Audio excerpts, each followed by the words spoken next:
We begin with today's health headlines.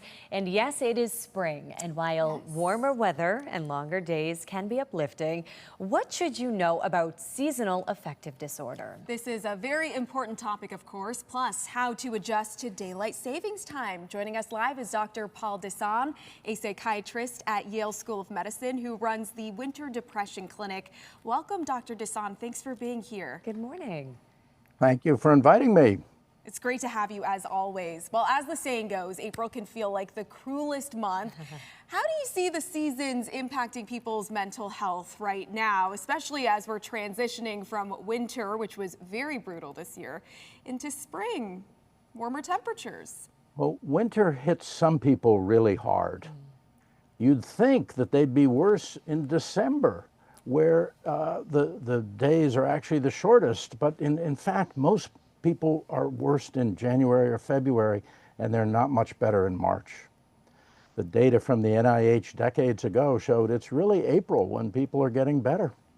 Interesting. What about some advice for people who are struggling with depression, even as, we just talked about the seasons changing? Well, what I'd advise people, number one, if they really find the winter impacts them to a clinical extent or even to a lesser extent, bright light treatment first thing in the morning really helps people. We hope next winter they'll get appropriate care and won't be in this situation of winter doldrums. Absolutely. Can you tell us a little bit more about that bright light therapy? If somebody's interested in doing that, where do they start?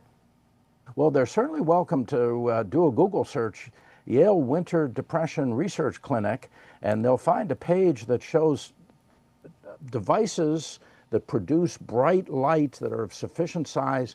They meet what we think are impartial professional guidelines. If you go to Amazon and you spend 30 bucks, you probably get something that's too small and dim to really be effective. It's not what you want. Good to know, yeah, because you see all of these things out there on the internet, promoting that they work, and sometimes, as you just mentioned, that is not truthful. Now, daylight saving time, it happened a few weeks ago, but people are still adjusting. What is your advice for that?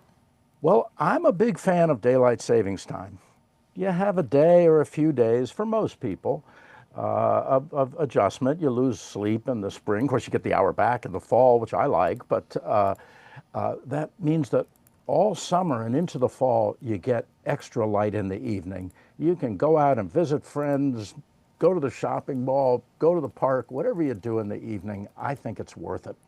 Okay. Dr. Paul Desson, thank you as always for your time. We appreciate you coming on the show today. Thank you. My pleasure.